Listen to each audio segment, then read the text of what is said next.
Oh, you sweet summer child, you're so naive to the ways of the world. You haven't seen the 1,000 episodes that I have. You think this is unexpected? You have no idea!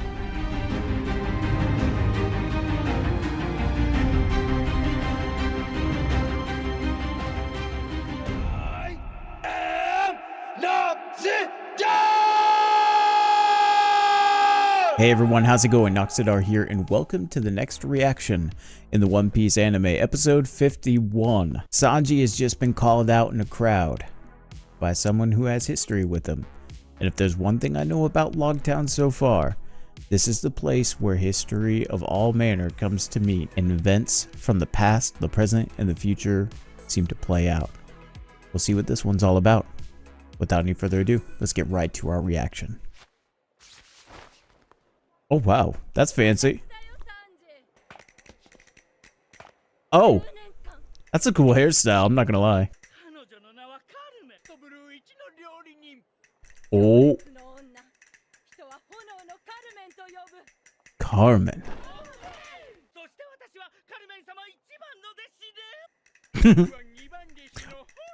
Where's your eye?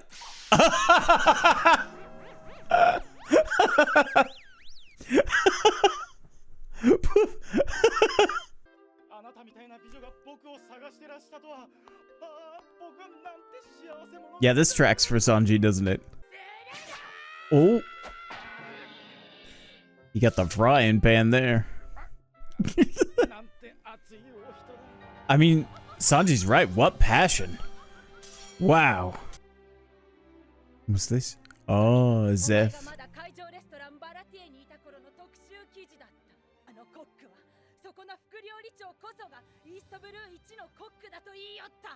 Interesting.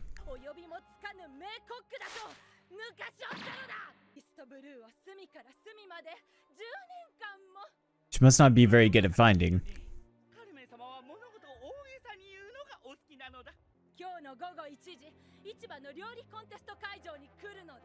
A cooking duel? Cook off.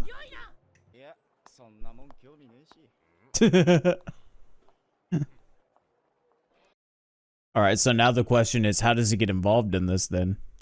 Oh, Buggy.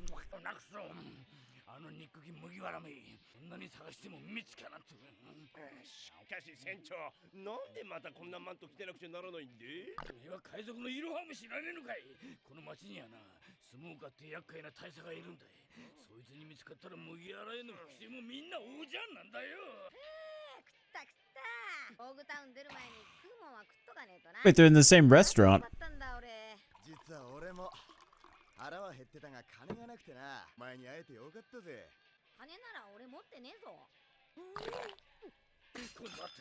Wait, does Luffy have any money? Nope. Oh, it just falls into his...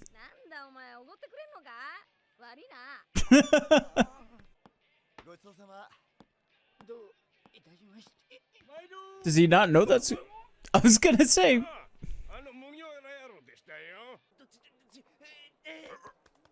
But does Richie have a headlight on his head? That makes sense. Why does that make sense? Man, I love how colorful... Holy cow.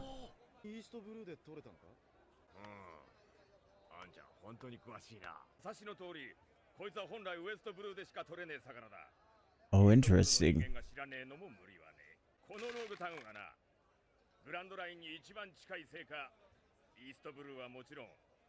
Wait, the all blue?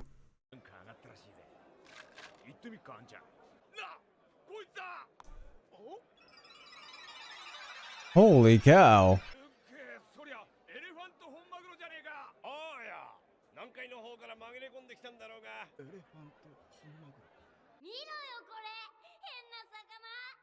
Oh, that's so cool.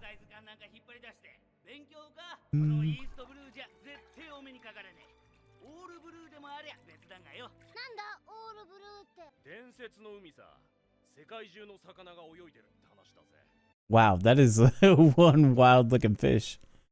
That would be so special though, to see the actual fish right in front of you like that.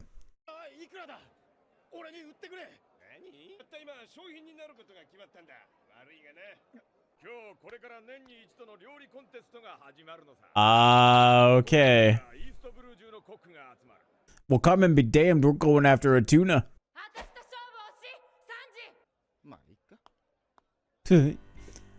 It's whatever.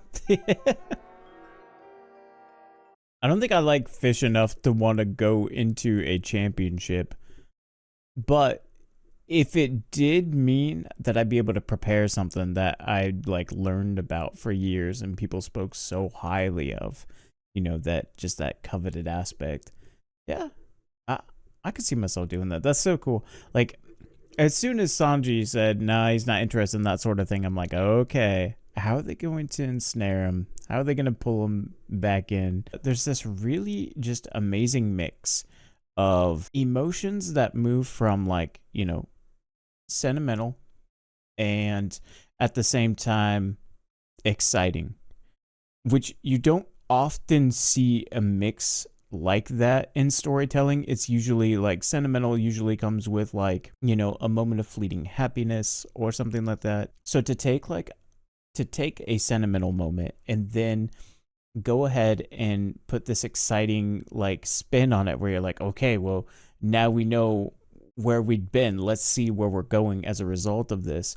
It's truly a unique feeling and something I didn't expect to get from a storyline about Sanji in a cooking competition, but yet here we are. Oda is very much full of surprises, and I know people are going to tell me in the comments something like, oh, you sweet summer child, you're so naive to the ways of the world, you haven't seen the 1,000 episodes that I have, you think this is unexpected, you have no idea. I don't know why they sound like gingerbread man from Shrek, but that's kind of how I envision comments like that. Wow, there it is.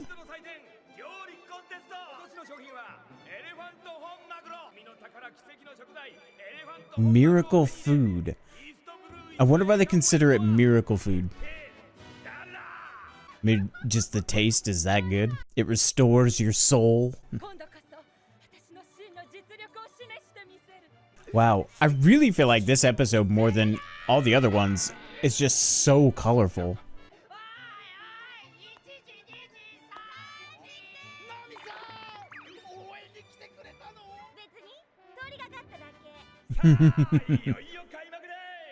Alright, here we go. Alright, that makes sense.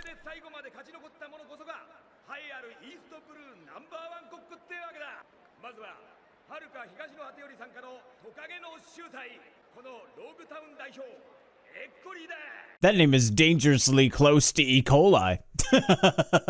Then again, if we're going to talk about like food names and things like that, I have to tell you this story. I went to, when I first came to Japan, this is before I moved there to teach English. This is when I went for my internship over summer break while I was in college. I had a real hankering for like some sweets. Who could imagine?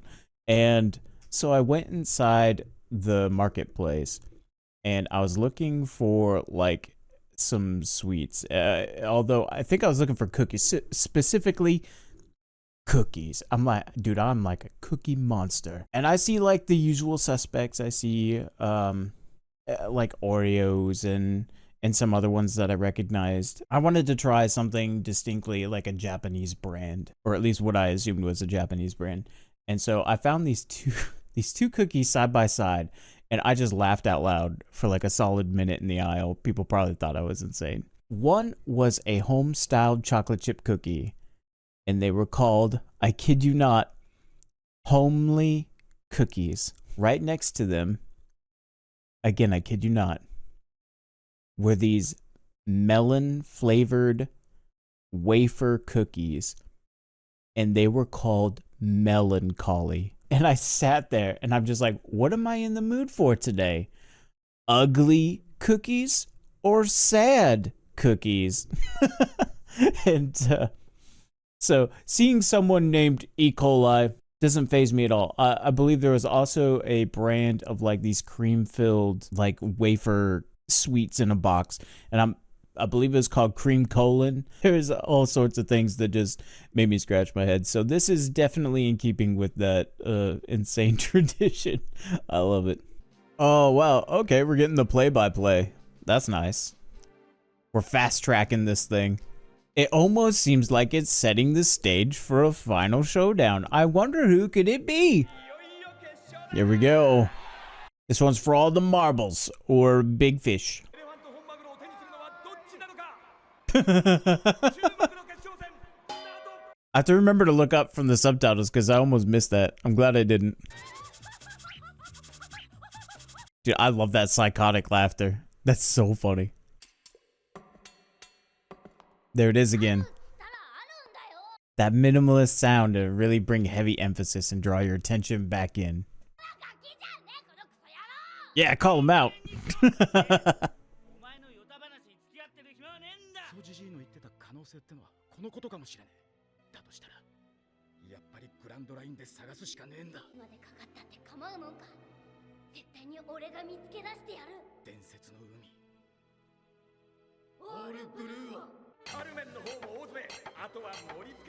It's a bit much for putting a plate down, don't you think?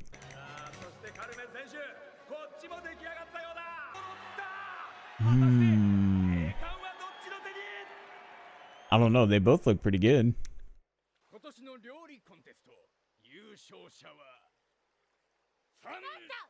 She gonna kick him in the face first?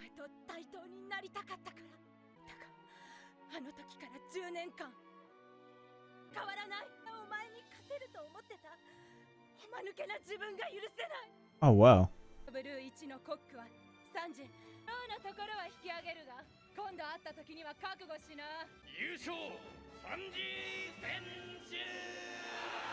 Oh, that's cool.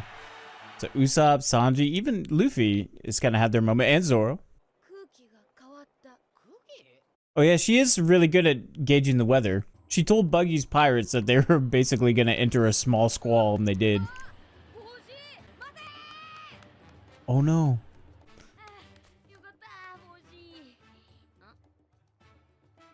Oh, he made it.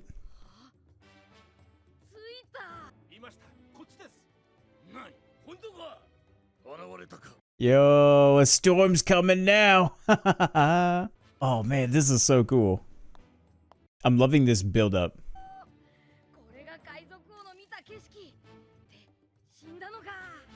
Amazing. So good. What the heck?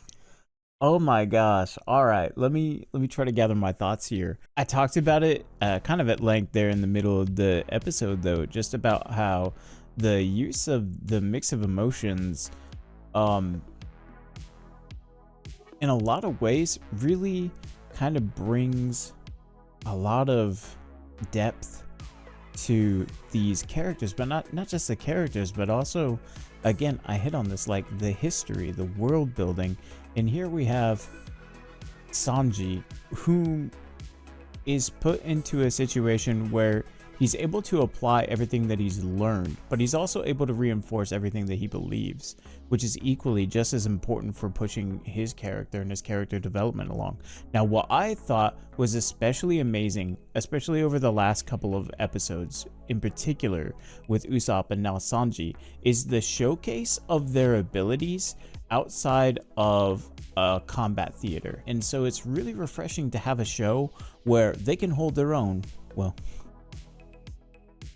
they might run away first, but mostly they hold their own, and yet to also just be so proficient and skilled and have that be a highlight of their character.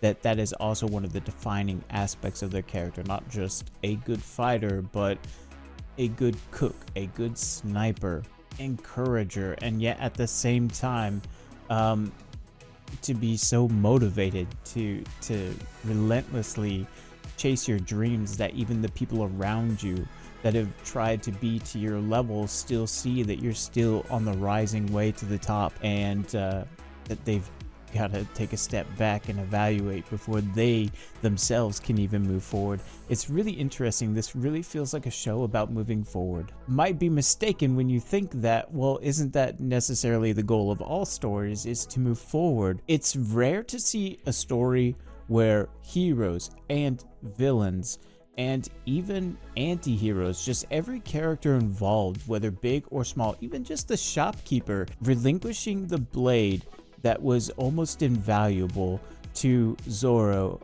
a man without money, who was able to show that not even a curse could hold sway over him and could, get in the way of his destiny to have his name reach all the way to the heavens. It's things like that where Luffy will not let people stand still. There are a lot of stories where you will meet characters that serve helping the main characters. They serve as side characters, service the plot by providing some assistance or hindrance to the main characters, and yet they themselves never really grow as characters. And I think I've yet to see anyone who hasn't gone through some sort of development as a character. Nobody really ever leaves an episode the same. It's quite extraordinary. It's really one of my favorite things about this show so far, amongst many others as well, as I'm sure I will be sure to let you know. That's all the time we have for today. I will see you in the next one. This